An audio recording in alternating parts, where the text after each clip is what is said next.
We're going to give it 2 more minutes and then we're going to get started.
Good evening, everyone. Buenas tardes. My name is Rosa Mendoza, and I'm the president and CEO of Avanza. Thank you for making the time to join us today. I know that everyone has a lot going on, so the fact that you're taking the time to join us means that you know exactly how important this discussion is.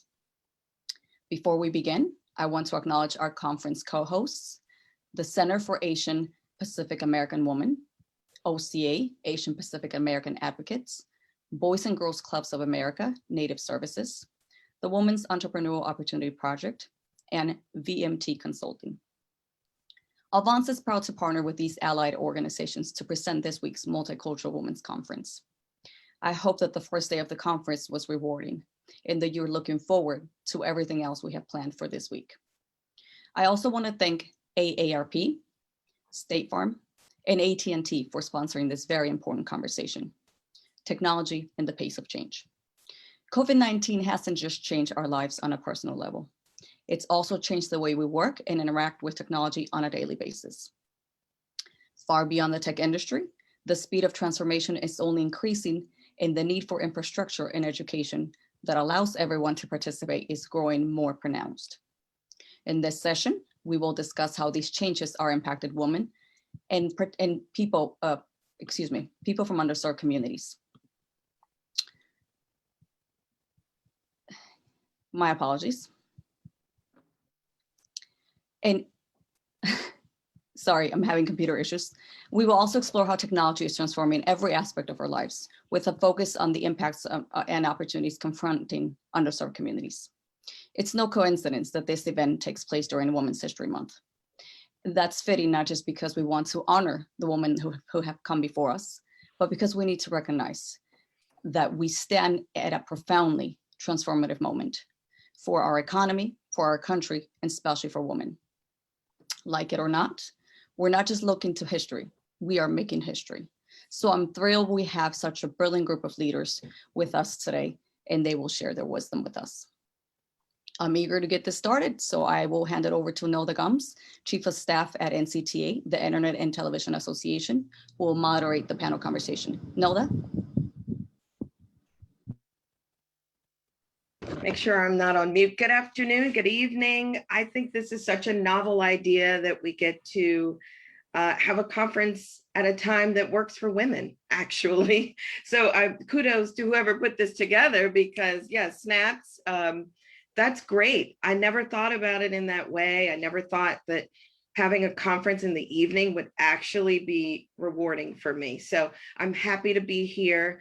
I'm coming to you as now the Chief of Staff at the Internet and Television Association, but just about, 7 weeks ago, I was Vice President of External Affairs, External Affairs at NCTA. I was recently promoted, but in my prior role, I worked intimately with groups like this, worked with Rosa for quite some time, Kim, I know a lot of the panelists, AT&T, Celeste.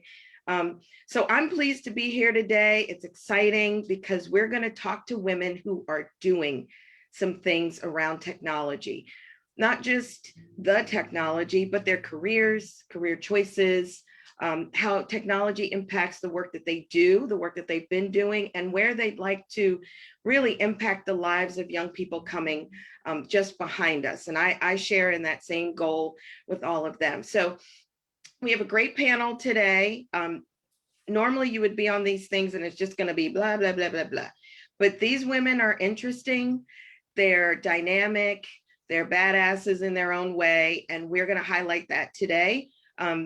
So we're just going to jump right into it, but just wanted to let everybody know we've got the with us today. So it's Kim Keenan, we've got Kira Alvarez, we've got Catherine Campbell, and we've got, well, Celeste, they kind of messed it up, but Carrasco is the last name. So we've got all of these folks. Kira's going to join us very shortly, so you'll see her pop up. But I want to just throw it out. We're going to start with some questions.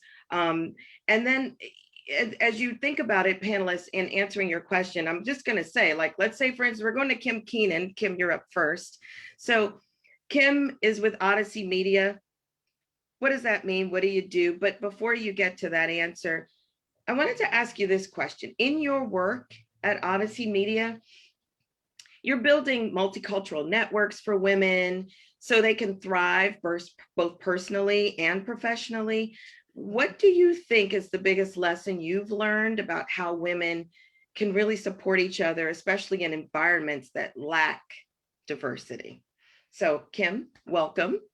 Thank you. I'm happy to be here. And I have to give the big shout out to NCTA for being wonderful enough to promote the brilliant Nilda. She is, it's a joy to work with her. She's right. She's a great example of someone who has all the things together: talent, brilliance, who works hard. And I'm so excited to be on the panel with you tonight. I couldn't resist doing the shout out. But you know, this is what women do. You know, Odyssey Media focuses on strategic branding and marketing, and we focus on multicultural women. And that's because, as you point out, you know, there aren't many environments that really reflect that kind of diversity. And I find that women are so much more appreciative of opportunities to gather together, you know, whether they be the women from AT&T or the women from, from different organizations. But this notion that we are not, capable of being real partners to each other is really a myth. And we have to, everywhere, every chance we get, a perfect example is tonight. All of us do different things in different realms, although we do get together at these panels, but we understand how important it is for women's voices, because we represent not just ourselves, but we bring our cultures to work, we bring our family experiences to work, and all of those things make for a more whole person in the workplace. So it is truly something that we really not need to, sort of push to the side or poo-poo. When women decide that something is going to be done, when you want something done, something important, something lasting, something that's part of the goals of the corporation, you give it to women, because we don't give up. Right? We don't give out. We keep going way out of no way. We do what has to be done to make it happen. And when we can, when we can mentor each other, when we can share information with each other, not necessarily even peer to peer, but when we can do that as a group, then we can get more things done. And I think tonight is a real example of that. And I'm so happy to be here, so happy to be with all my, sisters of all different colors, because it really is, we're all really part of the same movement. And we have to remember that. And that'll take us much further than we could ever go alone. Thank you. So Dr. We're going to come back. I'm going to just try to throw things around a little bit, but Dr. Campbell, so you focus on tribal communities. We're talking about multiculturalism here. What could you impart, and your work cuts across a lot of different ethnic lines. What can you tell us about what you've learned about building strong networks? Because government's not easy to do. Sometimes we just know our silo and then that's it, but you've got to touch a lot of spaces. So tell us a little bit about what your challenges are and what you've learned. Well, thank you. It's it's really an opportunity to be able to share this space with you all, because a lot of times in Indian country and even in the government, we work, you know, with our own people basically. So I found that being able to network outside of Indian country has really helped me and helped what I'm able to do. So I work with 33 tribal colleges and universities across 17 states, and the needs they have, you know, I'm able to share because I work in the DC area with other agencies, with other entities. So I'm able to work with other women of color and across the board, just women in general. And I think we have common needs. But in order to share the information I have coming from Indian country is really important, because we are unique in what we have. You know, we are different. We're varied. We're found in the cities. We're found in states, and we're found on reservations. So we have a variety of needs. We have some of the most striking needs as it relates to technology. So I think the opportunity to share this information in this forum is really important, because sometimes someone may have not heard this story. So I appreciate that. And we do have a lot of needs out there. So Dr. Campbell, you talked about the need for the networks and staying connected to people, and you mentioned technology, which is why we're here. What that kind of brings me to Celeste, question for you. When you do work like Dr. Campbell does, you do, I do, Kim does, and others, you need technology. I mean, especially this last year has done nothing but shown us technology is important, right? We know that broadband access is literally a prerequisite to participating in almost every area of our economy. Let's set schools aside for the moment, because we know that's sort of pressing and number one. What would you say? And I know we don't have other, you know, broadband providers on here to state their own numbers, but I know I can speak for the work that we're doing. But what would you say is the state of broadband access for communities of color right now? Thanks, Nilda. That, you know, first let me say thank you and congratulations to the organizations that are putting this conversation together. I think you are definitely addressing the point that Catherine just made about having cross-sectional conversations, how important they are, and to being able to understand each other's communities. So I certainly appreciate being invited. Thank you for having me here. And with that, my name is Celeste Carrasco. I'm a director of public affairs at AT&T. And broadband, oh my God, talk about broadband being front and center right now in this COVID crisis that we are all experiencing. Let me just set the stage as a little story, right? So AT&T since 2016 has invested $210 billion into building the infrastructure of our communications networks across the US. And you know, we didn't do it anticipating that COVID was going to happen. But come the first few months of 2020, and in particular, you know, right around this time in March last year, when all of a sudden, you know, workers start to move into a virtual world, students start to move into a virtual learning environment, we saw a 25% spike in our network. And you may think, hey, you know, that's not a big deal. Well, let's think about it this way. You plan a dinner party for 100 people and 125 show up. 25% increase can be very significant.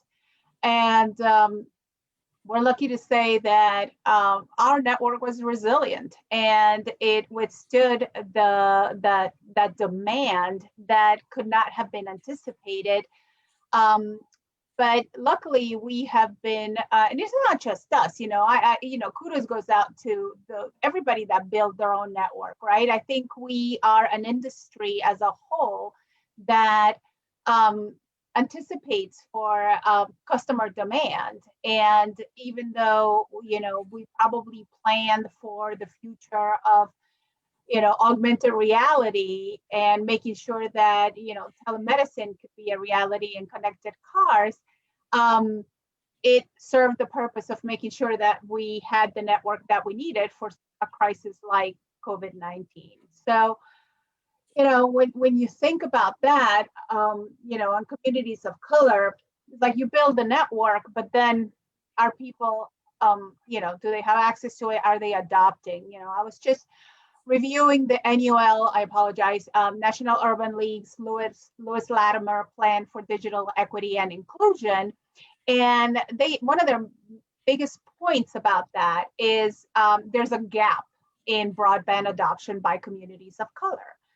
And and when you were thinking broadband is not the access that you have on your cell phone, right? It's like a true broadband connection. And at AT&T, and I know that many companies are also investing in this, but I can share our numbers. $10 million to Connected Nation, $10 million to Distance Learning, Family Connections Fund. I hope I got that right. And basically, these organizations are working with the communities directly to ensure that they have the tools, the digital tools that they need to be able to start to bridge that adoption gap. In the end, as we continue to make investments as an industry as a whole, as we move towards like a 5G world of investment, I think I was just reading a new study that came out. Our investment and 5G is going to bring 4.5 million new jobs into the economy, and I think $1.5 trillion into our economy as a whole. So this is a very forward-looking industry, and I'm very, very happy to be a part of it. And in the end, yes, it's very difficult what we are all going through. We are striving to ensure that everyone is connected, but we're not done. I mean, let's be honest. We have a long road ahead of us. We need to partner with organizations. We need to educate the consumer. We need to make sure that we work with the communities that are not currently connected to ensure that we do have a broadband solution for them. But in the end, it's about our community's resilience, our community's creativity, optimism, hope. That is, that drives me as a person of color working at corporate America to continue to inspire, our partners to want to continue to work with us to ensure this equity really happens, right? We can't do it alone.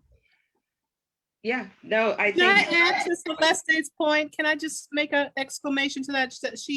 She has so eloquently put this before us. This is so important to communities of color, and if it's important to communities of color, women have to be at the forefront. So great to have women like Celeste really, bring that point home, because that Lewis Latimer plan from the Urban League is really about making sure that it's available, right? That broadband's available from sea to shining sea, whether you live in an urban community, whether you live in a rural community, whether you live on a reservation. We are America, and there's no reason why we shouldn't be trying to make sure that this tool is available in every community and that they had the opportunity to adopt it with the, the tools. You just because you got broadband doesn't mean anything if you can't afford it, or if you don't have a laptop. I mean, you think about all of us. I have all kinds of devices around my house. I can tape in different rooms, and I want to make sure that the next generation has those opportunities, because those opportunities are going to lead to that access to those 4.3 million new jobs that Celeste is talking about. If you don't have the first two, you don't have a shot at the last one. And the last one is what makes you part of an America that has hope and opportunity. So I couldn't resist the opportunity to add that to her.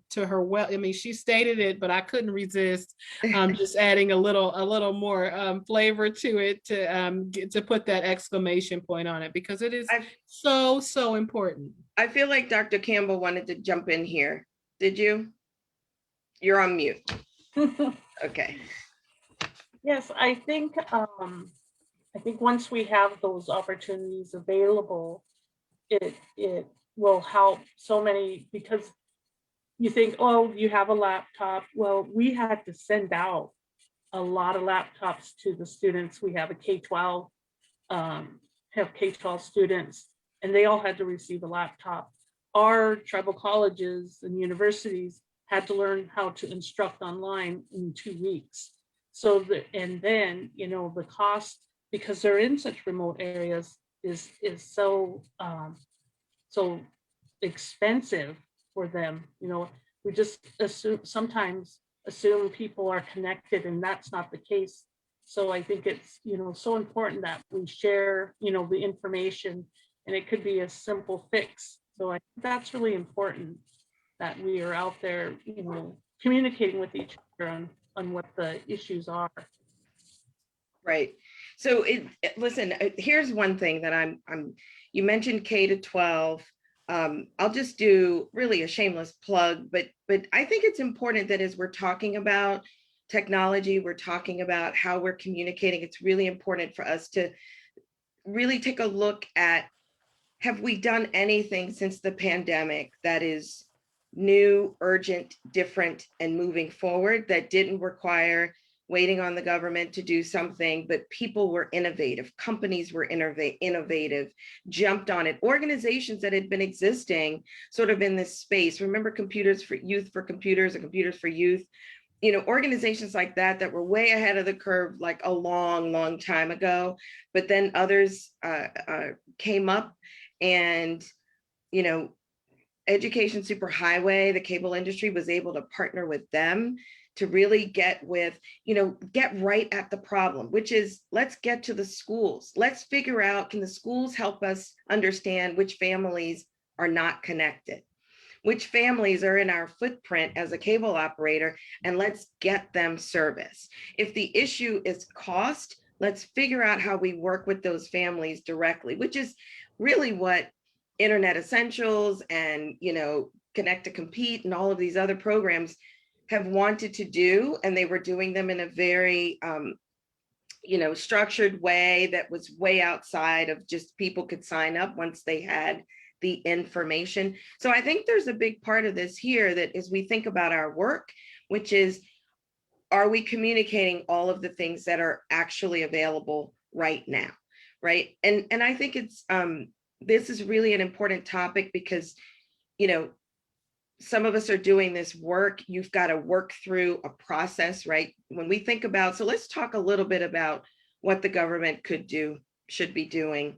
What more could they do? We're talking about emergency broadband benefit coming out of the FCC. Just the other day, billions of dollars going into that program. Anybody want to chime in on what you think, what more could be done? Does Congress have some stake here that they should be doing? What are your thoughts around that? And I throw that out to anybody, actually, if you have some. Everybody has to do something. We can't keep doing what we've been doing, because we'll keep getting what we got. Let's be honest. There's a common sense survey where they looked at digital divide in the 50 states. There is no state that can come forward today and say they've conquered the digital divide.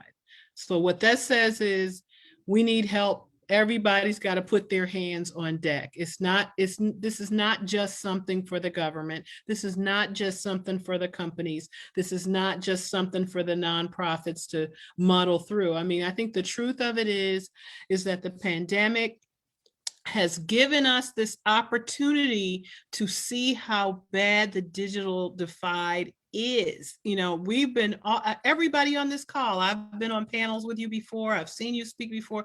We all know that kids on reservations not only need to have access to broadband, but they need to have the technology to be able to utilize it properly and to help the generations that came before them. We all know that the little kids in urban areas who are sitting outside of these major chains using the free broadband because they can't do their homework at home because they don't have any broadband, and all these kids who are in, you know, rural Georgia or mountainous Appalachians, they need to have the availability and then the ability to adopt. So that means everybody's got to do something. We really need to work on that universal service fund. It's broken.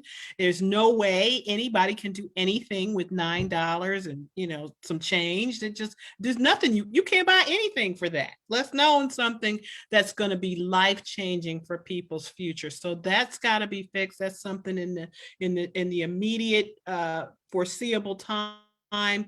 The Latimer plan goes through different things that can be done with public-private partnerships, talks about how to make sure we make adoptability something that people really want. It's so important that we not stand on ceremony. Oh, the government has to do it first.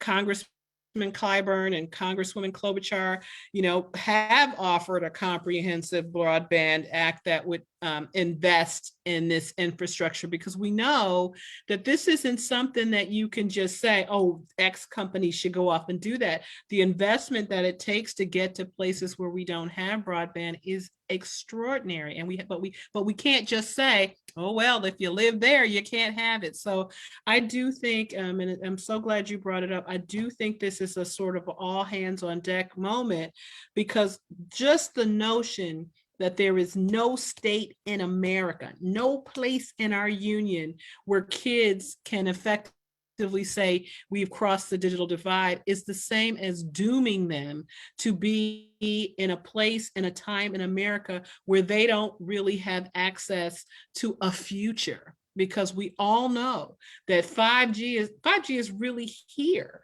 The people are already, I actually went to a meeting where people were talking about 6G, and yeah, I know that's way off, but if you haven't really had a 4G lifestyle, you know, all of it sounds exciting, you know, when you can get access to it. So I feel really passionate about this. When I was at MMTC, shout out to them working on this. At the Internet Innovation Alliance, we've been working on this. We all have to put our hands on the table and work to make this a reality. We can't keep pushing that can along. The pandemic has been awful, but the pandemic has been ruthless in showing us that if we don't invest in this now, we are literally dooming a generation of young people to a future that has no technology. Anybody else want to jump in before I move over? Well, I just want to take off on sort of. I was moving to you, Kira, by the way. Your turn. It's your turn. My turn. Well, I was just gonna move on this sort of technology and innovation, because we're not in this sort of, you know, I'm with Viacom CBS. First of all, let me take a step back. First of all, many apologies for arriving late. My previous, Zoom conference ran over, so many apologies, and thank you for accepting me even though I'm late. I'm Kira Alvarez. I'm with VP for Government Relations with Viacom CBS, which is we're a technology partner to many of the folks here, but we're a Hollywood studio. We're cable networks. We're CBS station, TV. We're all of that. So we come at it from the content perspective, but I have a long history in IP. And, as we're talking about technology and innovation, I want us not to forget the fundamental importance of intellectual property rights to this whole, realm, because it's very, it's very easy in this, in pandemic-like times and times like this to say, oh, well, everything should be free. And the problem is, it's not that we don't want to give stuff away for free, but the issue is fundamentally our economy is based on those property rights, and our innovation is based on those incentives provided by those, technology rights.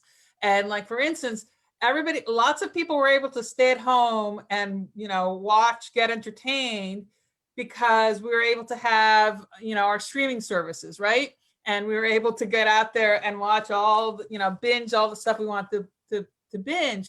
But if you remember, like, 5-6 years ago, we didn't have the streaming services. But then, 20 years ago, we didn't have them. And then Congress put in a law that allowed for protection of sort of this digital content. And as a result, we were able to build, affordable models based on, being able to control our, and protect our rights and to protect our content. So we have to be careful as we run, and we try to make that we have to be careful that the important incentives are out there so we continue innovating. So that's the only sort of caveat. I agree that we do need to do a lot on the digital divide, and there has to be a lot that has to be done on ensuring that there is more broadband available, because that has become the backbone of the country, right? But as we are doing this, let's not lose sight that an important key to innovation is sort of these economic incentives. So a lot has to be done there. And so I'm going to leave it there because that's what addresses sort of the broadband topic. But but here's a question for you, Kira. So even as you talk about that, I'm just wondering, is it equally as important to have us women and women of color at the table as someone's keeping the eye on how this, intellectual property gets developed and green lighted and passed around and shared and posted and, distributed? Just wondering what that looks like right now. And then any one of you who we all have worked either in government or at certain levels of corporations or what have you. And, just how important is it to have us at the table? So I can tell you for my company, and I will tell you that I'm one of the, I'm very proud. I started at Viacom CBS in June, so I'm still relatively new, but I'm a very proud employee because we have a woman as the chairperson of the whole company. We're one of the few boards that has, I believe we're a majority female board. And we're a company so for us, what's key is content, sort of with the stories that we tell. And we have a long history of having very multicultural sort of stories. We were the first we had the first sort of LGBTQ cable channel with Logo. We have BET. But for us, what we realize is in order to tell multicultural stories, we have to have multicultural employees. And so we've done, we've been very intentional in terms of our programs, and we have great hiring programs, we have mentorship programs, and we just announced that we have economic targets, we have corporate and financial commitments to diversity. So I think from my industry, it's very important to have women and multicultural women at the table and in the company, because we offer those perspectives, and and we're able to say, wait, you're not covering this, you're not covering that. And so so in short, the answer is very important. Very important. So you talked about starting at Viacom 6 months ago. I started at NCTA 26 years ago.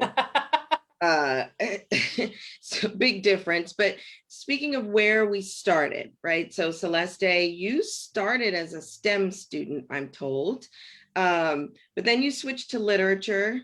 And then I'm going to come back to Kim and Dr. Campbell, because I'm just curious what your career path was.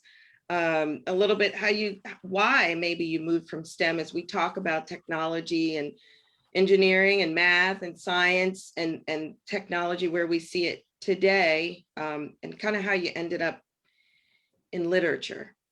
If you want to give us the Cliff Notes version. Oh my God, I love the story because I love the face that people, especially women, make when I tell it. So I'll try to run through it, not too fast because we have the ASL interpreter. Um, so I got a full scholarship to a very prestigious university as a math major, and I was really good at math. I wasn't really good at many things, but I was really good at math. And I get there, and the math department looks like a boys' club, and me, like this Latina with a really, really thick accent at the time. And and let's just say that I wasn't a welcome fixture to the department. To the point that they started to tell me that maybe math wasn't for me, right? How I didn't fit in, how it wasn't, like they made me feel like very uncomfortable. And they didn't do anything wrong, but they would just say it. They would just say, "Hey, maybe you should look into other majors." And I didn't. I mean, this was a while ago. This is the 1990, 91, 92. And I didn't have a mentor. I didn't know what a mentor was at the time. And so I started to listen to them. These are my teachers. These are the people that I consider my mentors for the time being. And I switched over to computer science. And in computer science, I thought I was going to do better. And again, I was coding and getting it all right, but apparently my coding style wasn't good enough for them because probably my brain works a little bit different. I couldn't understand why they kept telling me like I wasn't doing it right. I was like, but the results are the same, so why isn't it right? I guess I wasn't following their protocols or whatever it was. And they encouraged me to also find another department to go. So I landed in the literature department, and Spanish literature to be more precise. And I had to bake up 2 years of Spanish literature in order not to still graduate in time, which I did because I tested out of most of it. They had a program that allowed you to test out. So I tested out of freshman and sophomore classes and then graduated still, with time at the same time as my colleagues, my fellow students. But I mean, I just kept getting pushed out and pushed out. But the funny thing is that in the end, I got hired at AT&T because of my computer science and math background, to be able to support the newly created internet team. So it was like full circle. So they tried to push me out, but in the end, I ended up back right into the STEM field and STEM work. You have 25 years. I started in 96 at AT&T. So wait, how many years is that since you do math so well? 24. Okay. I haven't turned 25 yet. I want to see how sharp you are. Okay. Dr. Campbell, how'd you get there? How'd you end up with a doctorate degree? So my parents were activists during the 60s and 70s. They took over Alcatraz and went over to South Dakota to take over Wounded Knee. And so I grew up, I was a little mini activist, had my flag on my coat sewed upside down back when I was in 5th grade. But through it all, my parents really thought education was important. And my mother had her GED, my father was in the military. And so I grew up on the reservation in South Dakota, attended the tribal college there. I graduated from high school and went to a mainstream university, came back because my family needed me. So I attended college there and then graduated from a private college in South Dakota in Sioux Falls, Augustana University. Then I went and got a teaching job. I taught for 8 years on the reservation in Winnebago, where I'm enrolled member. And then I I knew that I was, studied, I had ideas, I guess, and I wanted to, share them, to help the students. So I knew I had to do that with an administrative degree. So I went back got my master's at USD in administration. Then I applied and was awarded a full fellowship to Penn State to get my doctorate, my PhD. So I went out there. There was one time about there was Arizona State, Minnesota, University of Minnesota, Harvard, and Penn State all had the same fellowship. And then Penn State was the only one that kept it. So on the campus, there's even a little historical sign there. So I got my degree there, but my intent was always, because my mom and dad had always imparted to me that it was important to give back to your own people. So I always knew that I was going to go back to the reservation and, and help my own people. And while I'm not on the reservation, I am still able to do that for multiple tribes, because in working with the tribal colleges and being an advocate for them. So actually was told I was going to be doing this work when I was 13 in a native ceremony. So I'm really, everything just comes in the way it's supposed to. So I'm happy to work that way, and I meet people for a reason. So, but this degree, it doesn't define me, and I don't use it. I don't insist anyone call. Not comfortable with that, but I think it has afforded me a great opportunity. And that's what I've always told students when I was a principal. I was a principal later also, was, you can't take education away no matter what. No one can take your education away from you. Oh, and we're fellow Penn Staters. Oh, yay. Yay. Yay. So Kim, Yes. what's your path?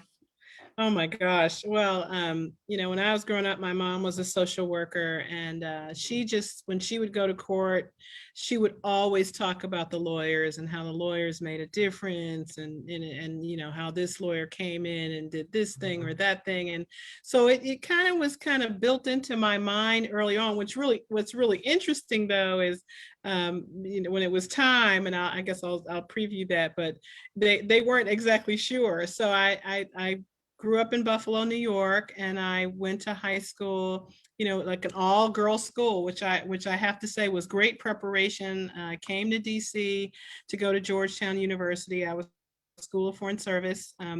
I was the first person in my family to leave home and go to college and live away from home full time. And I fell in love with Washington. Just fell in love with all things Washington and international, and meeting people from all over the world.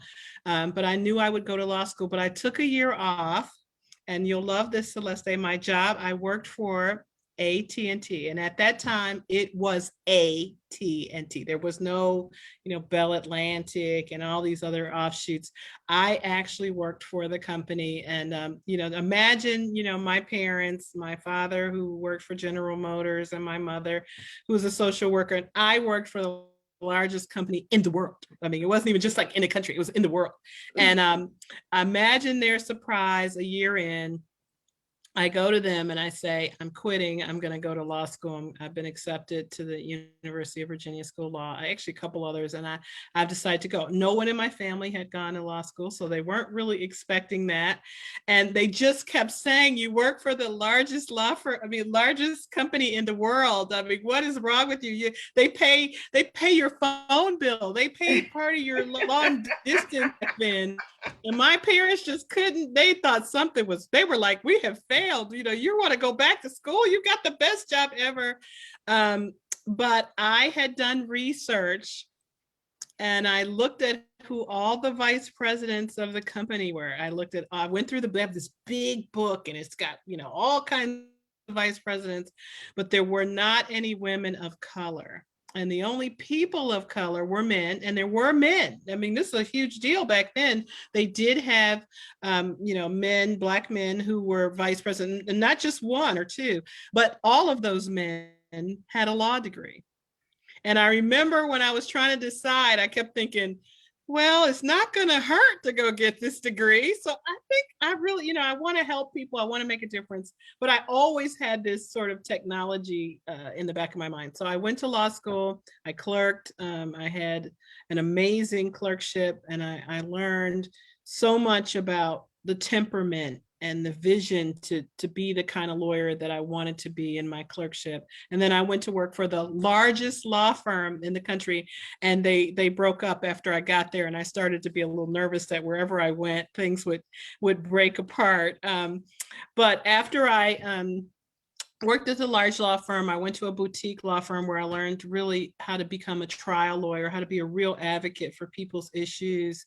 And after I did that for a time, I had my own firm. I learned that I had all the skills, I could do it on my own, and I enjoyed that. But then I was recruited to be general counsel of the NAACP. And I have to tell you, it took 3 months of interviews. 3 months of, I interviewed with, the CEO, and then I interviewed with, the legal department, and then I interviewed with all the C-suite people, and then I interviewed with like half the board, which is, a lot of people. And and we did some of it by telecommunications. Some people were on the phone, and, some people were on video. And when someone offers you Thurgood Marshall's job and you're the first woman after a national search, you don't say no. You don't say no. You say, yes, it's me. And I did that. I'm the longest serving female general counsel in the history of the NAACP. And it was a dream job.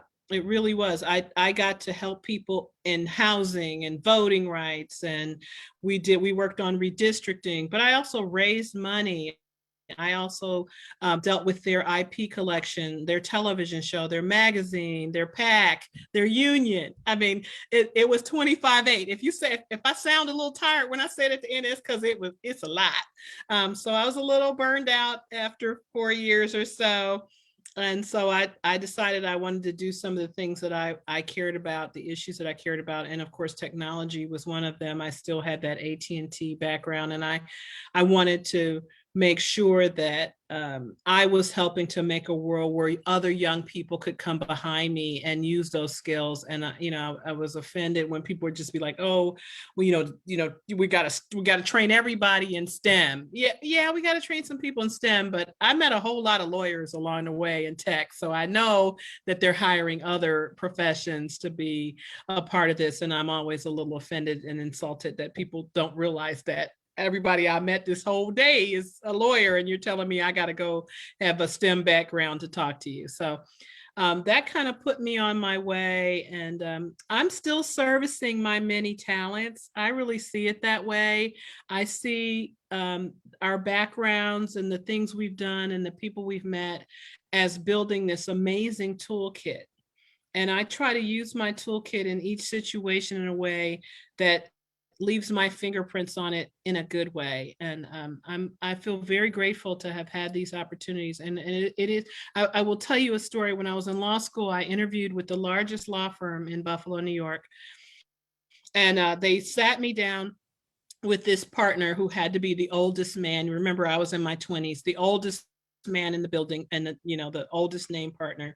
And he said to me, "You are a credit to your school." He was talking about my all-girl high school. And then he said, and I was student body president, so I got that. And then he said, "You're a credit to your family, and you should go help your people."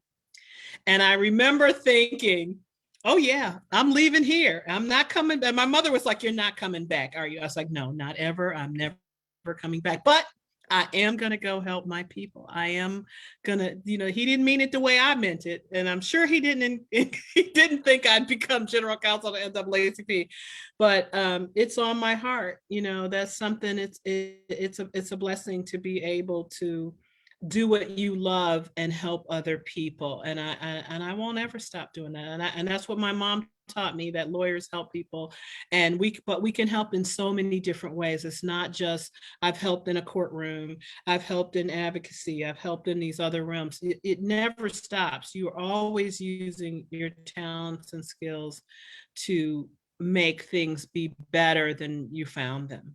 Yep. Thank you. And I'm going to jump in to put a little bit of color into what Kim was saying. I looked up the numbers. So our female management right now at AT&T is at 36%. And our diversity breakdown, Blacks almost 14%, Hispanic 13%, Asian 12%. Native American, we could do a little bit better. It's less than 1%. So we're working on it. It's a work in progress, but I think your management piece of the females is looking pretty good. So Better, yeah. Hey, they hired me straight out of college, and I mean that was groundbreaking. I mean, there was no one who looked. First of all, I was the youngest person of any color when I went in entry level management. So I understood. I understood that, you know, there weren't going to be 10 women at that time, and that was decades ago. You better So call HR and see if you still have some stock there. Maybe you got some and didn't know on your way out the door. Kira, can you share your story? So I am the proud daughter of Cuban refugees who literally came over from Cuba with the clothes on their backs in the mid 60s. And I was born here. All my siblings were born in Cuba. I grew up in Little Havana. Growing up in Miami, I was very interested in international issues because, you know, it's hard not to. You know, something happens in Latin America, somebody sneezes, and as they say, somebody gets the flu in Latin America and we sneeze in Miami, kind of thing. As a little girl, I was, because my older siblings were, you know, much older than I was. And while I was in elementary school, I knew that people went off to college and whatever. And I was an overachiever, and I said, you know, and I remember doing this in 6th grade, saying, I'm going to Harvard because that's the best college out there. And I had a lot of people who were like, ah, ha, ha, look how cute. You know, you're from Little Havana, you're Cuban American, you're not going to Harvard, you know. But I had, you know, one of those great, strong Latino mothers who, like Catherine's mom, had this belief, is particular given my family's experience, they can never take education away from you. Education was really important. My parents came, like I said, with the clothes on their backs. My mom didn't speak English. My dad barely, you know, spoke English, but not very fluently. Yet they, you know, they eventually put up a bakery, you know, started a bakery. And well, my father's family had a bakery in Cuba, and then they restarted in Miami. But they sent all 5 of, you know, all of us, my 5 brothers and sisters and me, to college, and a couple of us to grad school or to professional school. But so I knew I was going to college, and if I was going to go to college, I was going to go to the West. And I went to Harvard. I got admitted. I remember when I arrived as a freshman, I had imposter syndrome. At that point, though, I didn't realize it was imposter syndrome. But as I walked through the Harvard yard, I was like, oh my God, am I the mistake the admissions office made, or am I here because of quotas? Luckily, and I'm proud to say, by my senior year, I would have those thoughts, and then I would be able to answer and say, like, no, I belong here. I'm important here. Of course, I had to have a lot of conversations about, you know, with my classmates about what it meant to grow up Latina and what it meant to be Cuban American, because they had all sorts of different visions of what that meant. And, you know, also being Cuban and warm-hearted. By the end of my 4 years in Boston, I mean, I loved it, and it was great experience. But by the end of my 4 years at Cambridge, I was like, I have to go someplace a little warmer, a little bit, you know, it's a little cold. And by cold, not just temperature-wise, but also in terms of relationships. But a lot like Kim, I came to Washington when I was in college as an intern, and I'm like, this is it. This is where I want to be. I caught Potomac fever, as cliched as that is. And what I did was I went to law school and grad school at Georgetown. I'm like, okay, this is where, you know, I really want to be in Washington. This is where I'll be. I started, and then, you know, the firm commission is, I want to work in the government. And so I did. And I thought when I graduated law school, I want to be going to international trade. And not to again betray my age, it was when, you know, they were negotiating NAFTA and the Uruguay round and the WTO. I'm like, I want to be involved in that. And my vision, because one of the internships when I was in law school was I actually worked for the U.S. Embassy in Honduras. I was like, and that's as like the wars were there, you know, there were civil wars in El Salvador and Nicaragua, and and it was kind of as they were ending. And my vision then was like, that's what's going to bring the hemisphere together is trade. So I want to be a trade lawyer. I want to do international trade. So I joined the Commerce Department right after I started. And I was in a program where I was in different parts of the Commerce Department General Counsel's office.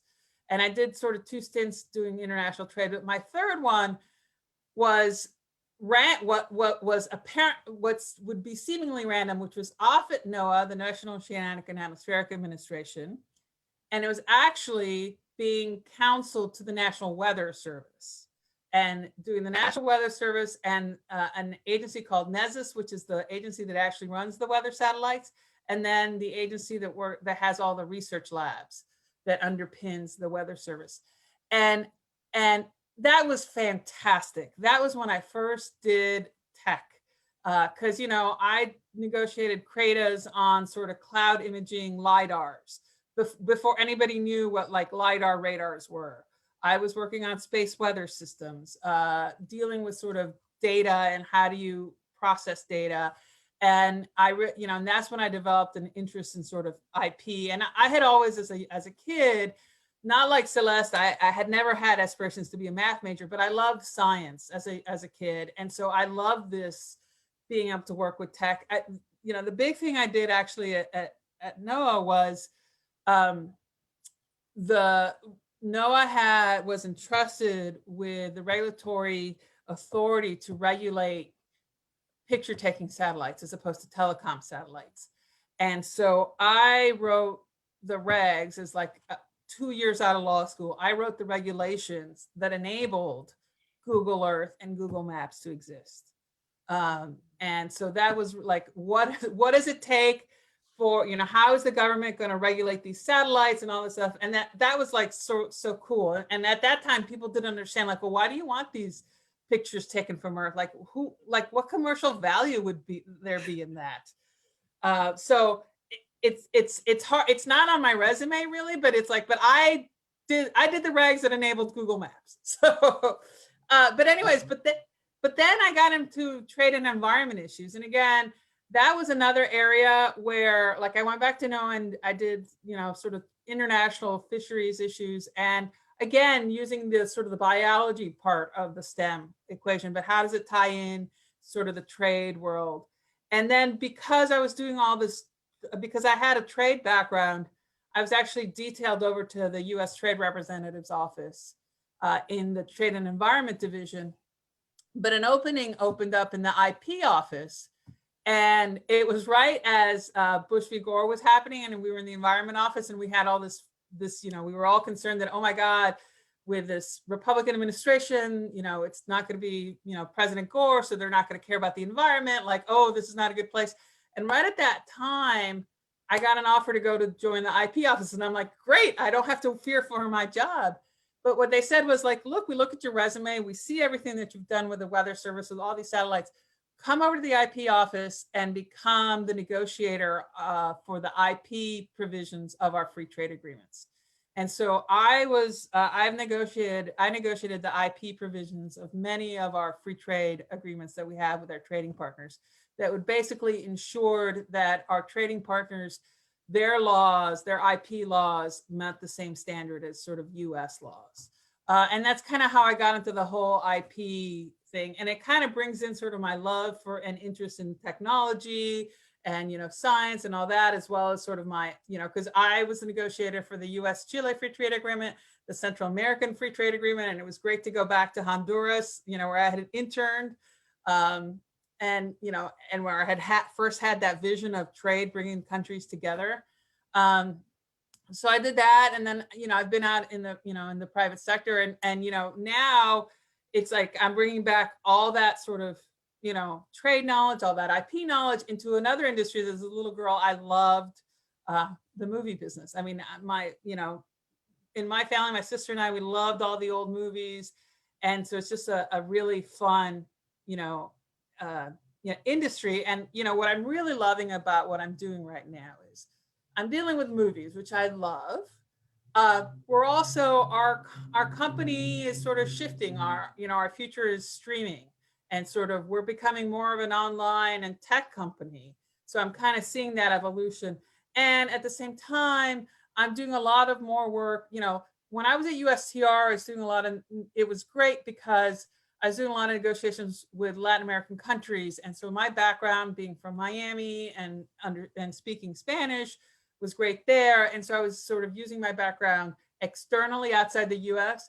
And now I'm doing a lot of work, like the work that I do, that I'm doing here and with Rosa Mendoza at Alvanza and things like that. I'm doing a lot of more focus on sort of the, you know, inwardly focusing, helping the Latin communities within the US. And so it's sort of, it's sort of this, you know, right now I feel like I'm bringing everything together. And so I'm really enjoying it. But before we go off, I just have a funny story about, you know, what people would say to me in Latin America when they would meet me would be, they're like, but where are you from? Because you speak Spanish too well to be an American, and yet you speak English too well to be from Latin America. So where are you from? Like, tell me. And I'm like, you know, I'm from Miami, which is kind of like the crossroads of everything. And so, you know, it's just a very sort of US thing. But I will say, that summer I lived in Honduras, I realized, you know, I'm Hispanic and I'm Latin, but I'm American too. You know, like there's a certain level of sort of being American, because I grew up watching Happy Days and eating French fries. And, you know, Didn't we all? Yes, Didn't exactly. we all? Yeah, Exactly. we all did. I mean, There wasn't anything else. I loved Lucy as much as I loved Good Times. I mean, they both took you through a lot of changes. I don't know which one was worse, but whatever.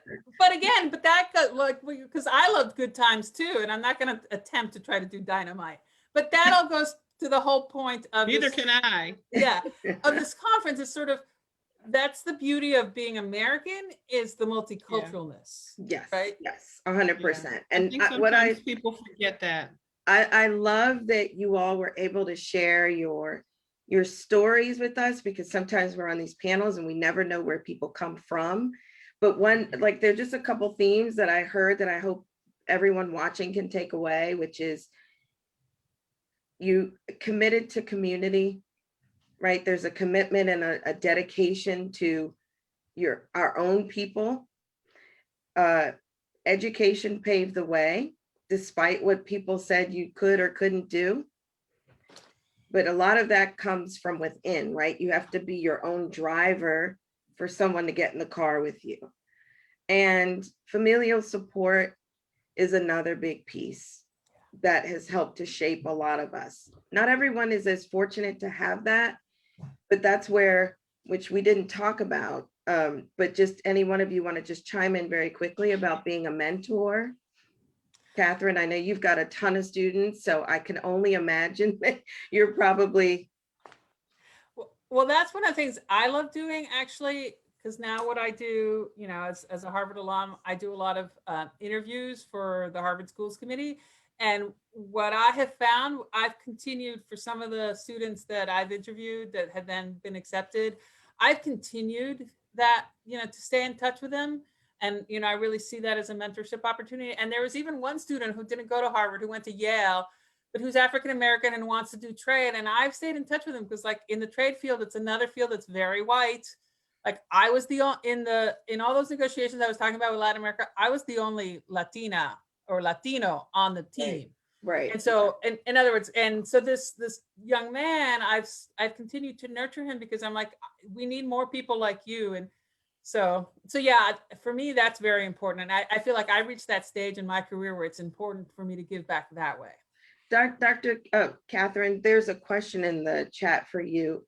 Has technology bridged the gap for cultural enrichment during COVID with social distancing and the inability to gather? I think so. And I think it's like TikTok. You go on TikTok, there's the native TikTok.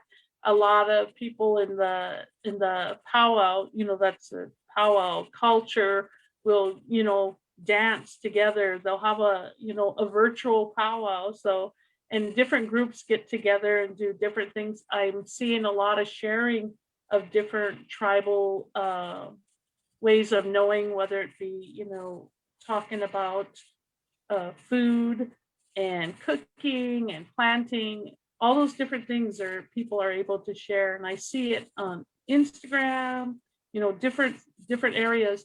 And also that people are actually talking, using the word indigenous, using the word tribes. Where our population was so small, we were never in, surveys. They would always, were less than 1%.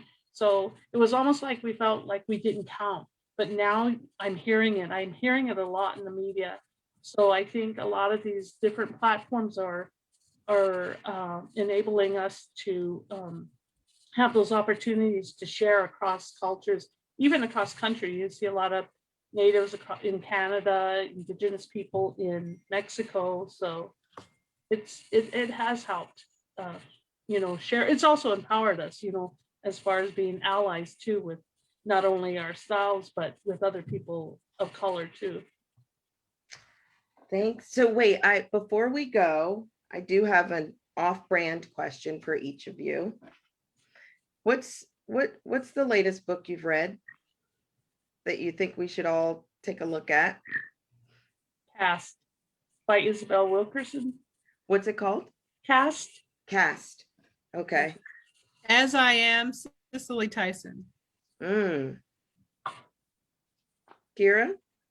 I Or forget book on tape. I forget the title, but it's the Maria Hinojosa biography that came out this fall by Simon and Schuster. Okay.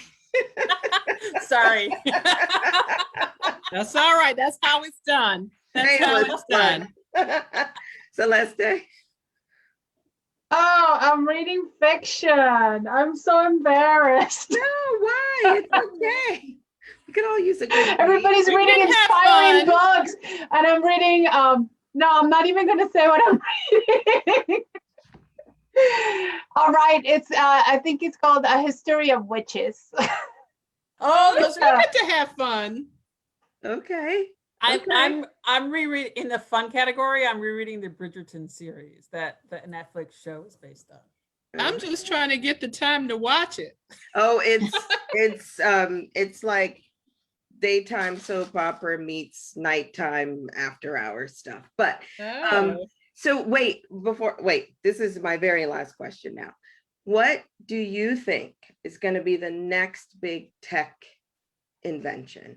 We've got TikTok, right? Remember when MySpace used to be a thing? No one says that anymore. And then we moved back to, then we moved on to something else, TikTok, who knows? What do you see as next? Any thoughts? Any look into a crystal ball? What will we be doing in 2 years that we couldn't even imagine we'd be doing right now? Eating in person. Yeah. Dang, that's a good one. I'll take that. That's really good. I didn't think I'd be eating on a sidewalk in DC, but okay. Anybody else? I think more with sort of augmented reality. Yeah.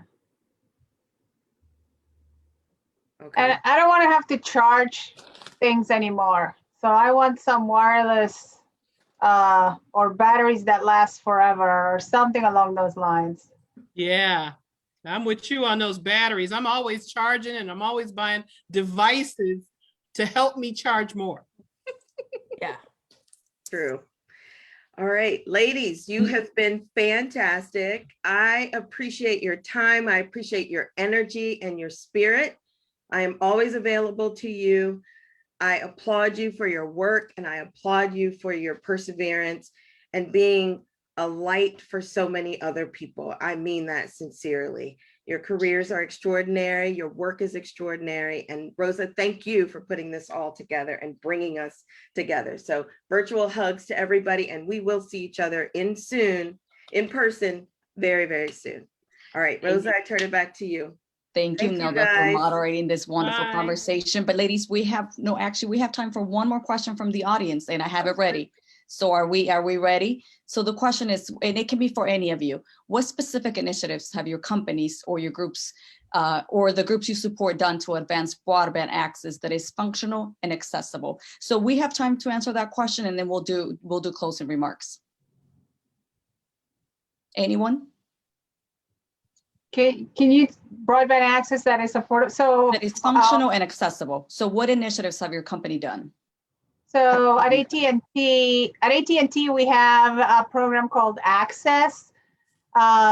If you are in our footprint, you can go to att.com/access, and that gives you information. You can put in your address, and we provide high-speed internet for $10. And just to quickly say, the same thing is, I think it's called Everyone On. If you don't live in the AT&T footprint, you can see what other providers are offering. We're really striving to bridge this digital divide. We're not just talking about it. We are trying our best to, as an industry, to bridge this divide for everyone to actually be connected. And this is Kim for the Internet Innovation Alliance. Again, we're an advocacy group. We work on making sure that everyone has access to broadband. I write blogs. It seems like weekly. I speak at functions. The object is to get the word out, to let people know what people are doing and to let people know what can be done. And so our role is to really create awareness, because people don't realize this, but a lot of the issue is, you can't adopt if you don't have awareness and you're not introduced to some of these concepts. So there's a lot that has to be done to make sure that everyone has that knowledge and knows how to act on it. Well, we're not a broadband company, so we haven't helped on that, but I will talk about one of our channels that we have that's a streaming service called Pluto TV, and it's free because it's ad supported. And what it does is it simulates like the old time sort of cable. It has many, many different channels. And so it's a great way to get sort of the streaming services. And again, because it's ad supported, it's free. And so it's a way to get a lot of entertainment for free. Wonderful. Thank you, ladies. Anyone else want to jump in before we conclude? Well, thank you so much, ladies, for sharing your time, your amazing stories, and your wisdom with us today. I know this will be an ongoing conversation, and Alvanza looks forward to continuing to collaborate with each of you.